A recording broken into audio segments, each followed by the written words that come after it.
relatives living in another state in a rural area kind of surprised me recently when I learned that their children, high school kids, were taking a lot of their courses on the internet. And to a large degree, they didn't have to show up at schools. Now, there's an area where they drive 30, 40 miles to get to their high school. And in the winter, it's not particularly easy when they have a foot or two of snow. But I thought, what a difference in what we have here in Arlington. But then I realized that almost everybody today has access to the internet, has access to cell phones, has access to Google instead of encyclopedias, smartphones, apps instead of dictionaries. The world is different than when we grew up. Arlington is popping at the seams with new kids. The exciting thing is that we have families, we have kids, and we're going to have more kids than there are available seats in schools traditionally. And I don't know about you, I'm not particularly thrilled about trailers. And yet that is a phenomenon across the country. Research has clearly shown our educational approach of the past, where we taught basic skills to do fundamentally menial tasks, is a time of the past. We're living in a whole different world. Today's universal design principles of tomorrow's schools have to be tailored off to today's and tomorrow's needs, not what's in the past. Generally accepted national standards, or at least goals for schools today and tomorrow. I'll just quickly list 12 of them.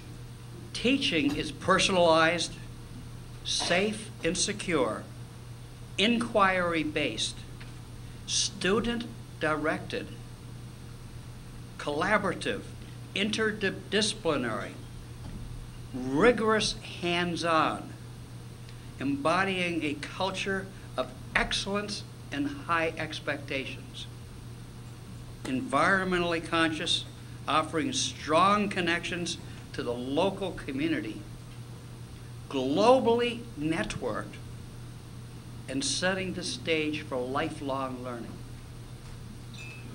That's a lot different than I grew up. And it has huge implications on the type of facilities, the type of teachers, the whole mentality that we need to have for our children and our grandchildren.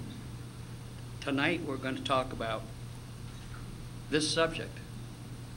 And I'm pleased to introduce, I'm going to do it one at a time, 3 leading national experts on this whole topic.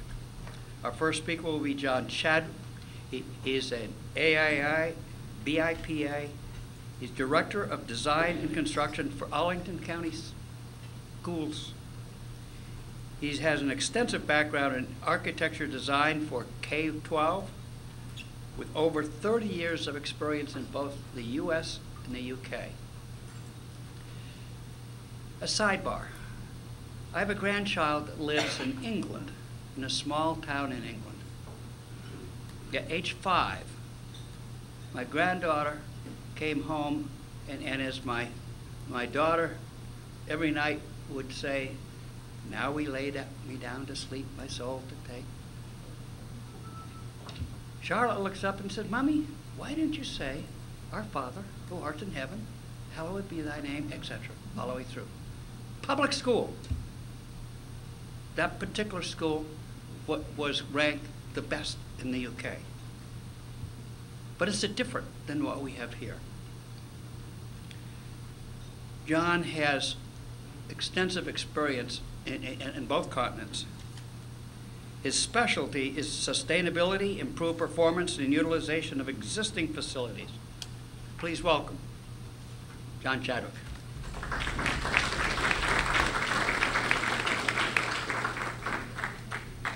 Thank you very much for inviting me here and for inviting me to represent Arlington Public Schools. Before I discuss the schools of the future, I would like to distinguish between schools as institutions and facilities as buildings, and put facilities in their place. The purpose of schools is to raise achievement and fulfill capabilities of the students. Many factors contribute to that, probably foremost teachers, certainly parents, and certainly the community in which the school is located. Facilities don't top the list. Thomas Jefferson Middle School in Arlington was originally built in the 1970s, when educational theory called for huge open, windowless classrooms. It was later subdivided with many internal classrooms with no windows other than to the corridors and no direct daylight. Despite all of the internal classrooms and despite the lack of daylight, it was a very high-performing school, an international baccalaureate school, long before it was renovated in 2010. So it was a great school, to some extent, despite the building. And from the outset, Thomas Jefferson Middle School was an outstanding precedent for shared and co-located school and county facilities with its theater, gym, and community center. And that was done in the 70s. So if we distinguish between high-performing schools and high-performance schools, I'm talking now about the facilities themselves. High-performance schools facilities support high-performing schools. Plenty of research shows that well-planned and well-designed facilities do improve learning. Students achieve more when schools respond to the physical, social, and cultural context in which they're located. Community-based schools start with planning, as we do in Arlington with our building level planning committee process and our public facilities review committee process. And those make sure that each school addresses the need of its specific community. There is no uniformity in Arlington. Small school neighborhoods give students a community identity within a larger school, and that's important as schools grow to accommodate increasing population. Healthy, sustainable schools help students achieve more. Good indoor air quality greatly reduces 6 days for students, teachers, and staff. They learn more when they're in school more. Daylight and outside views keep students more alert and aware of the environment around them.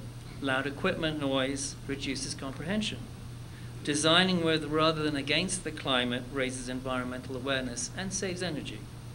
Designing sustainable schools as living laboratories provides teachers with ample opportunities for project-based learning. One thing is certain, that there will be change. There will be change in learning styles, there will be change in program, there will be change in curriculum, and there will be change in demographics. Our schools have to be flexible to accommodate that change. For example, if we build pre-K K centers, we need to make sure that we've allowed for future additions so that they can become elementary schools in the future, and that we haven't boxed ourselves into a corner. Technology takes learning way beyond the classroom. Every space in and outside the school must be designed to support learning. So our educational specifications must be rewritten to take advantage of that technology so that students recognize that students learn anywhere in and outside the school. We need to make sure that, especially in lean times such as these, we get the greatest value for every dollar we spend on school facilities. So, as we have in many cases, co-locating and sharing public facilities is a solution in many, many communities, as it has been in Arlington County for a very long time. We must use the buildings we already have to the maximum before we build new. It's a sustainability issue. We should think very carefully before we build new buildings and whether we're using the ones we have to the full. We need to look at life cycle costs. We need to look at net present value to buy future savings, especially of energy from the outset. We need to link capital improvement budgets with maintenance and operating budgets so we can look at them together.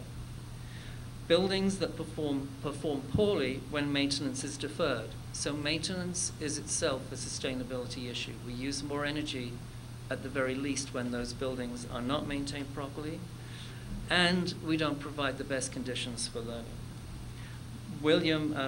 Wakefield High School, when it's completed in 2013, or actually 2014 when the geothermal system is completed, will be the most energy efficient building in Arlington County. We're very proud of that.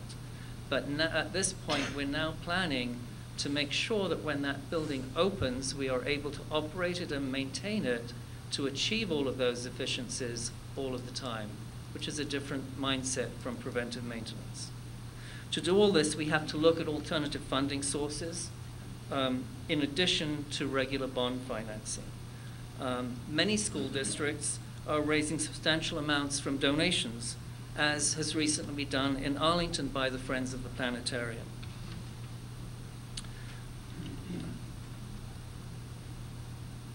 We're an urban county in Arlington. We don't always look like it, but we are because we have limited land. So site acquisition for schools is a big challenge to us and many other similar communities. It's a challenge because of availability of the land and because of the cost of the land. The first step we have to take is obviously to increase the density of existing sites wherever we can. The second step is to build on much smaller sites than we've typically been building on, and to use more urban solutions, multi-story schools, of course, schools with playgrounds on the roof, as in this illustration, and close to transportation routes and serving neighborhoods where students can walk to school as much as possible. The third step is to look at ways of sharing costs and creating sites through partnerships and mixed-use development.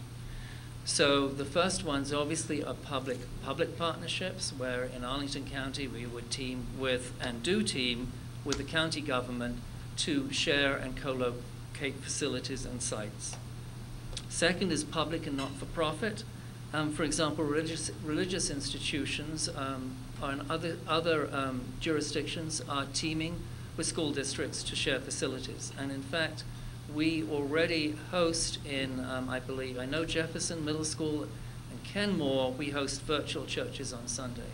Those churches have no fixed facilities, but they use our facilities and share them with us at times when they're not being used to the full. Again, that's maximizing the use of facilities.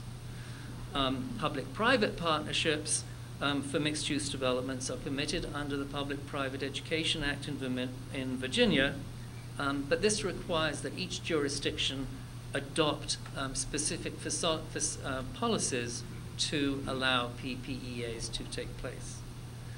To achieve all of this takes favorable zoning. For example, allowing schools on the lower floors of mixed-use developments, as in Arlington, some of the retail spaces that are required on the ground floor, favorable zoning would allow them to be used for schools. Or providing, as happens in Arlington, floor area ratio bonuses for community uses which can be applied to schools. We would also like to look at increasing those bonuses, again, to help us create sites that become more affordable for our schools. Many jurisdictions require developers to contribute to schools in the form of profits, typically for larger developments. Other counties, such as Montgomery County, apply a levy for every new housing unit constructed in the county. They range from under $5,000 for a one-bedroom apartment to over $20,000 for a single-family home over 3,500 square feet. Arlington actually requires developers to contribute to affordable housing in a similar way that other counties require developers to contribute to schools. These are very exciting times for planners and designers of schools. There's a lot of opportunity for innovation and creativity in creating the schools of the future. For sure, there will be many, many different solutions, and we all need to make sure that they contribute as much as possible to student achievement. Thank you.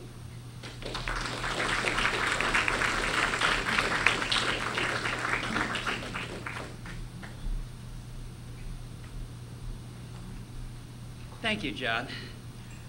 I'm struck as I talk to the speakers that although they come from different aspects of educational facilities, they are all talking very much the same topic and subject, just as we wanted. Our next speaker is John Hill. AIA leads AP. AIA, I'm sure you know, is the American Institute of Architecture. John is the CEO of a little company called Grimm and Parker Associates. It's a 35-member full-service architectural firm focused on improving learning environments for students. Please welcome John Hill.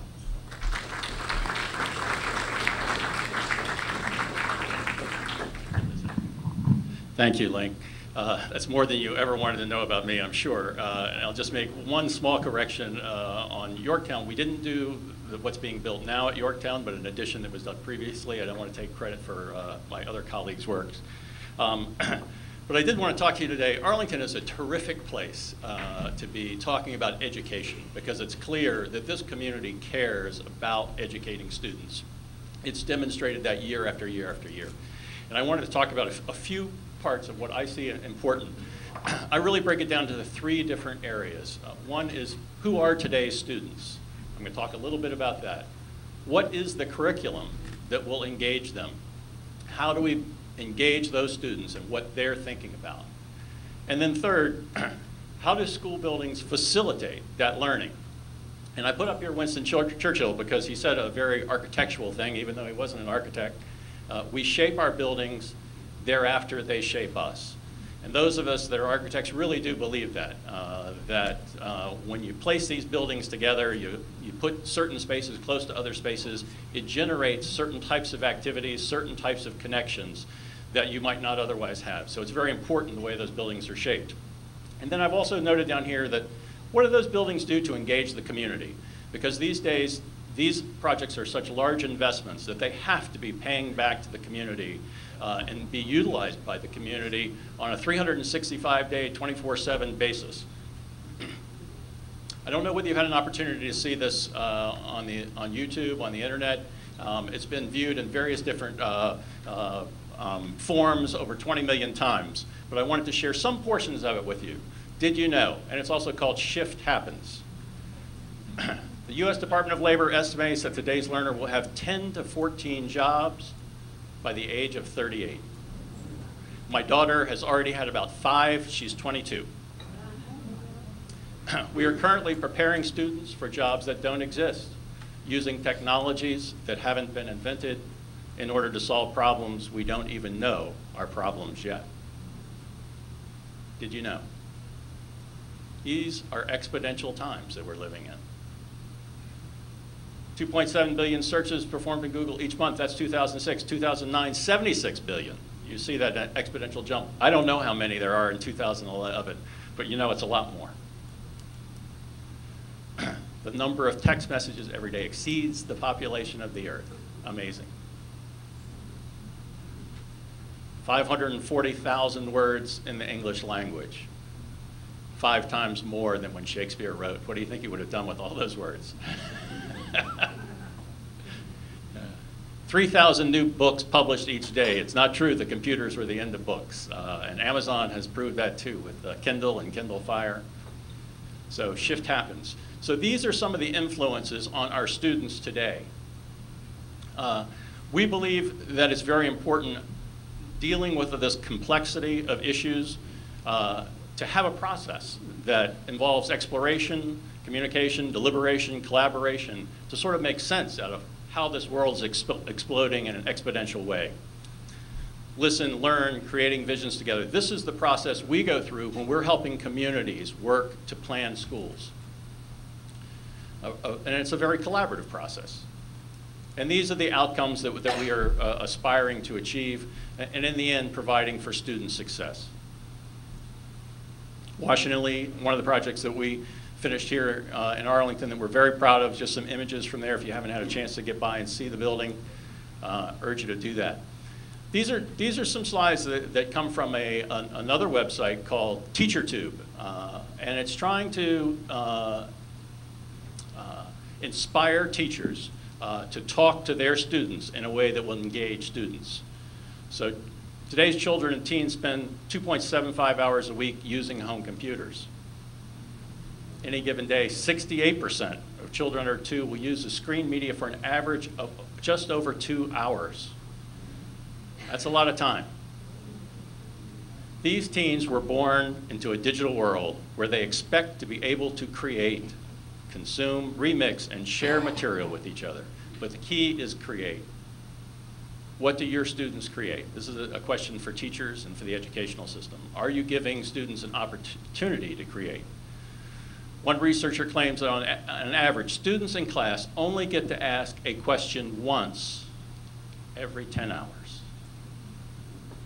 Wow, imagine that. What would that feel like? Imagine giving your class this assignment. We've got 10 minutes to receive a text message from anyone outside the school. Please find out these things. Find out what they had for breakfast, what the weather is where they are, and one thing that they last purchased. That's going to get the kids involved. You can see a whole classroom of kids working on that right away, pulling out their cell phones, they're texting somebody. Bonus points given for messages received from people in other countries using languages other than English. Only 28% of 12th grade high school students believe that schoolwork is meaningful. 21% believe their courses are interesting. And only 39% believe that the schoolwork will have any bearing on their success later in life. And these are the opinions of the students who they're actually going to graduate. How do the nearly 50% of our nation's students that don't graduate feel about the schools they once attended? Probably a little better than that if they went here in Arlington, I will say that. The question is, are we engaging them? Are we engaging them in a dialogue of education that they will care about? You might have noticed a week or two ago, NBC did an Education Nation special. They had it on for, I think, a whole week.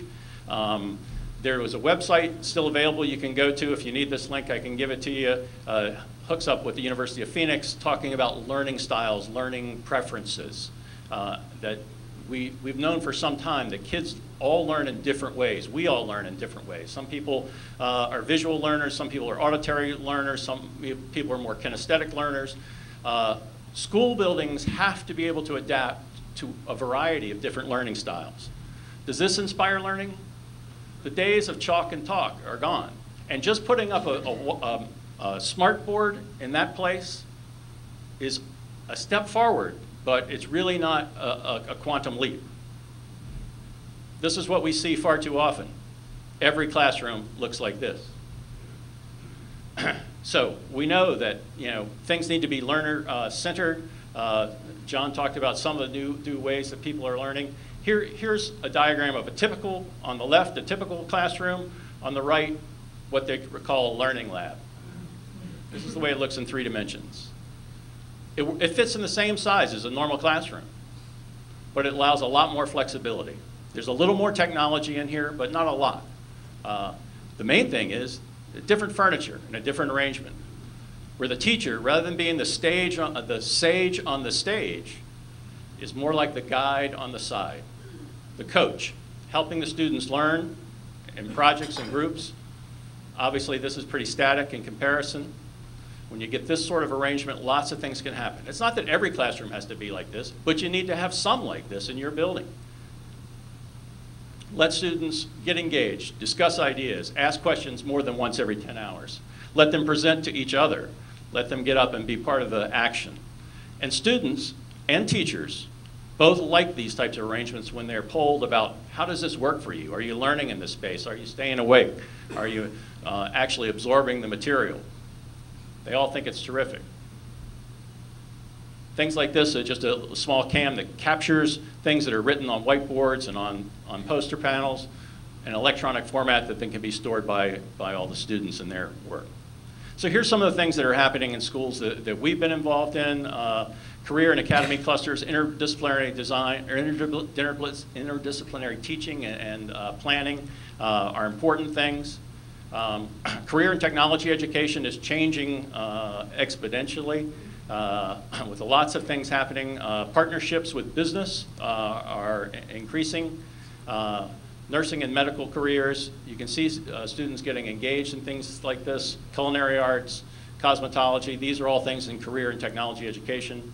And then Project Lead the Way and STEM, which stands for Science, Technology, Engineering, and Math. As I'm sure many of you know, we rank far down when it comes to math and science scores in the world. To be competitive in a global world, we're going to have to do better with our students. This was a project we did in Aberdeen, where actually the top floor of this building was paid for largely by the federal government to help train high school students in science, math, and things that they believe are going to be important for the military. Henry Wise, again, Project Lead the Way, engineering, CTE, communication arts programs here, communication performing arts, this is a school in Virginia here, Stafford County, music education, physical education and wellness. These programs should be changing in our schools. It's no longer the old PE class that you took when we were in class in school. Really, things are changing to be more about wellness, so that when you go to your school workout facility, it looks much like the workout club that adults go to. And you learn about wellness and how to maintain fitness throughout your lifetime.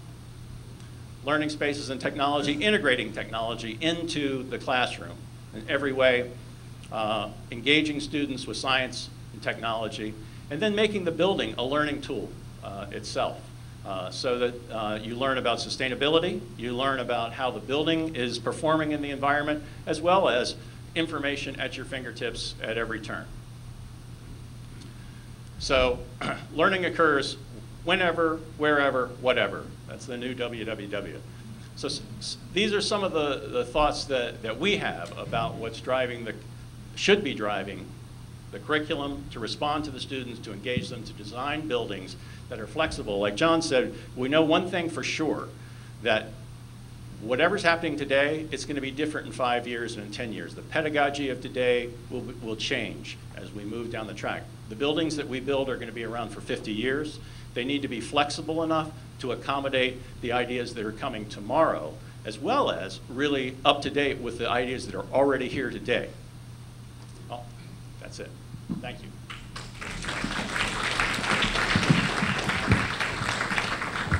Thank you, John. I was struck 15 years ago, our son spent a semester at Oxford University in England. And the majority of classes were held out in the lawn, somewheres, not in the classroom. And the kids sat around in circles with the instructor teaching, sharing. I was blown away. But what we're hearing is that's exactly what the kids here need. Our next speaker is John Rotherham. He's a co-founder and a partner of Bellwether Education. It's a nonprofit organization that's working to improve educational outcomes for low-income students, where he leads their work on thought leadership, idea generation, and policy analysis. Think of those words. Thought, leadership, idea generation, and policy analysis. Those aren't expressions that are in our normal vocabulary. And yet what they mean, what they bring to fore is the very essence of learning. Andrew writes weekly a thing called School for Thought. It's a column in time.com and a blog on eduwonk.com. Read worldwide. He served as the White House Special Assistant to the President for Domestic Policy during the Clinton administration, as a former member of the Virginia Board of Education. He's a founder of two influential educational reform organizations and a senior fellow at the Center for Reinventing Education. and is an advisor and board member of many other organizations. Widely published, someone that has a real message for us tonight. Andrew is a parent of 2 kids in the Arlington public school system, and he didn't join us for dinner because staying at home with his kids for dinner was more important. My hat off to you, Andrew. Welcome, Andrew Rotherham.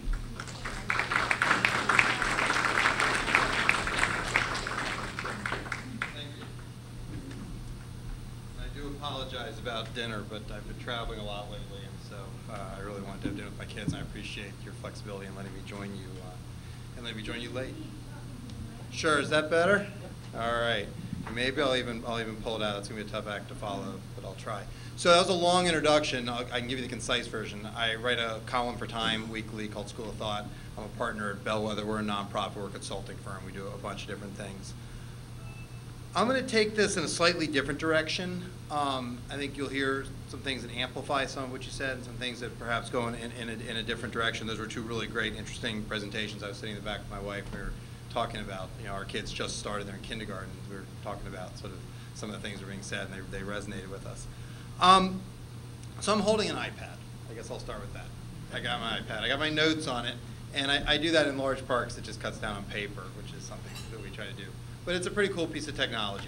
So what do I do with my iPad? What are the things that I do with it? Well, I do math a lot. I do a lot of spreadsheets in my work and a lot of analysis. I order things online. I write quite a bit on it. I take notes on it and so forth. I even talk to my team, the people I work with remotely. I have somebody who sits in Arizona, somebody else who sits in Oregon, a team in Washington, and so we talk on it. But those are things that I did before I had this iPad. The things that I actually did before there was really an internet involved in our work. This just helps me do it better. It sometimes helps me do it more efficiently. So this weekend, sort of a different example to illustrate the point, my wife and I were at a wedding. It was beautiful. It was in Cape May, New Jersey, on the beach. Just the weather couldn't have been better, beautiful fall day. And it was kind of an interesting tribute to Steve Jobs, too. So the wedding there was a speaker on the beach that was sort of battery operated and was quite loud and had an iPod in it and played music. The officiant for the wedding had an iPad, and she read from that. So we were listening and we were watching this, but the interesting thing is there was string quartet music playing, as there often is, sort of before and as the bride walked down the aisle. But I thought about it, and that string quartet, great technology, was amazing, but there was still 4 people in that string quartet. And there's been 4 people in string quartets for an awful long time. And I raise that because I think frequently in education, in our rush to sort of embrace the new and get very excited that things aren't going to be like it was when you were in school and it's all going to be very different, we can find ourselves pretty quickly on really, really slippery slopes. And so I just want to talk about that for a few minutes. So we hear a lot, 21st century skills, the revolutionary times we're living in, and these skills, they're very important. They're things like critical thinking and problem solving, global awareness, collaborating with one another. Well, the Spanish Armada was defeated by collaboration and problem solving. The French were defeated by Henry V with a good little bit of trickery, problem solving, and collaboration. The Phoenicians had a very good understanding of global awareness. The Ottomans did as well. So did the Romans. So did Alexander the Great. Plato thought a lot about different ways to think, critical thinking, how to teach it. The Enlightenment thinkers had tremendous arguments about this. So a lot of what we're hearing, it's not only not new, it's a rehash of many debates we've had in American education over the last century.